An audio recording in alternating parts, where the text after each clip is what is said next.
believed that the atomic bomb was dropped. So to the end, Japanese never heard of anything that Japanese, they believed that Japan was invincible. Okay. Yeah. All All right. the wars, anything they won. So, okay. Okay, so when you boarded the ship, that's all you remember? You just carried stuff and you had to go to the ship? That's all you remember at? Yeah. And then I boarded the ship, Yeah. and we were on the upper deck, I think down below, maybe, I don't know, maybe 10 feet down. I don't know, for whatever reason, I had to pee on the floor. And then the thing seeped down, and the people living downstairs felt my.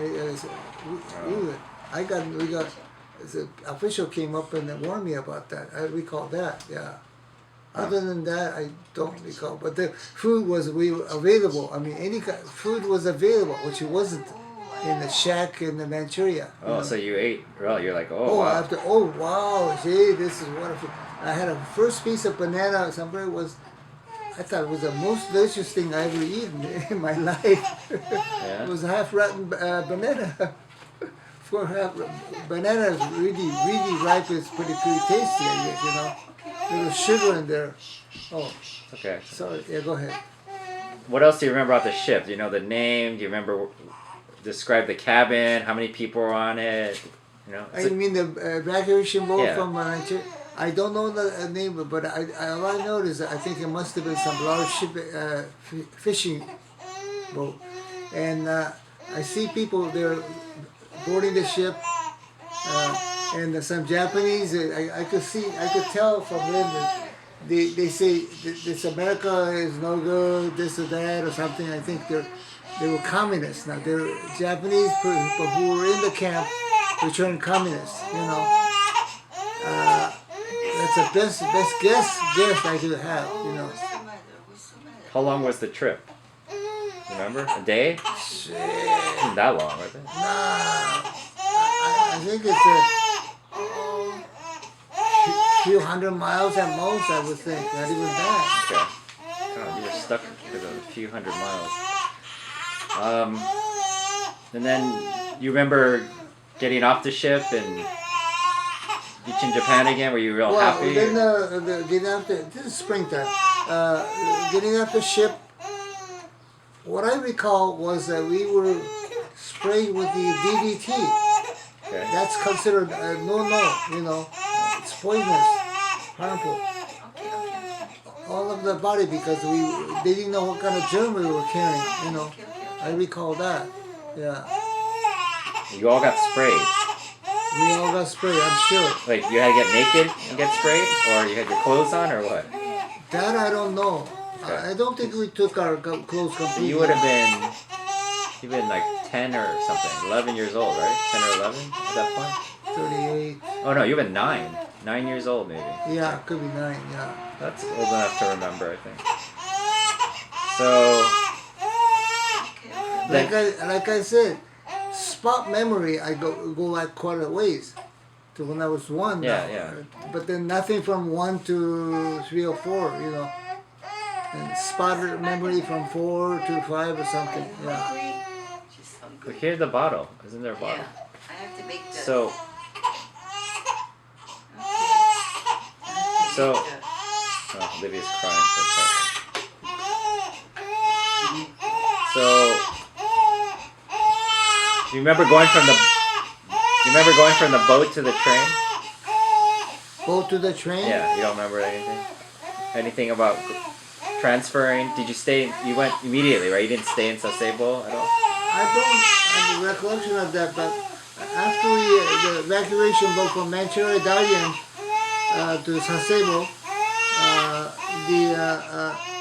apparently we must have got on a train from Kyushu, you know, Sasebo area. Yeah. And on the way to the Tokyo, we train momentarily stopped at the Hiroshima. That's where I saw the ground all sprayed with something.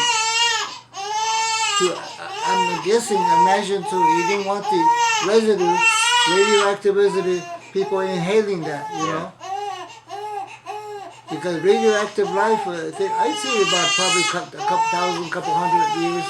In other words, half the power of the radiation dropped to half. That's what they call half-life.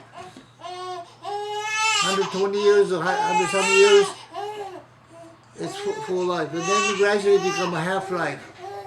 Yeah. Okay. So in other words, the radiation material has to be gotten rid of. Okay. Yeah.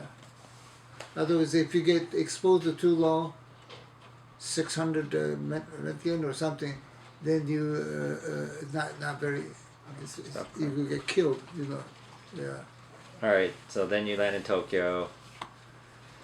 And then, how long were you? Do you remember the house you were in Tokyo? Do you remember you were living in Nakagawa? First we were. Fish market. Hajime-san found us a little shack, farmhouse in Yokohama. Hajime-san found you? How did Apparently. you? How? You weren't looking for him. He just found you. Well, he knew apparently. You know, we need someplace to stay. You know. Okay. So I cannot assume. I don't have an independent recollection of him looking at newspaper or anything. He must have found. I should say he must have found. Do you remember that moment when he saw you? You're like, oh. That I don't know. You didn't know who he was, right? No, Fumi and Roy, your grandparents, Fumi and Roy stayed with him for quite a few years. No, but you didn't. You were too young. Oh no, I didn't know. No. Okay. And then that was Yokohama? Yeah, And then you moved to Kamakura, right? right. How long were you in Yokohama, or how long were you in each of the places? Probably, I'm just guessing because we were in Kamakura about 3 years, so 3 years.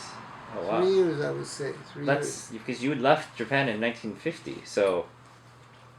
Okay, so you weren't that long in Yokohama. You were. Oh no, not long It's at like a all. really short time. Oh yeah. And you said you stayed above some fish market in Yokohama?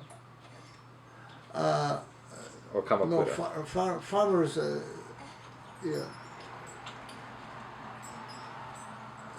Say it again.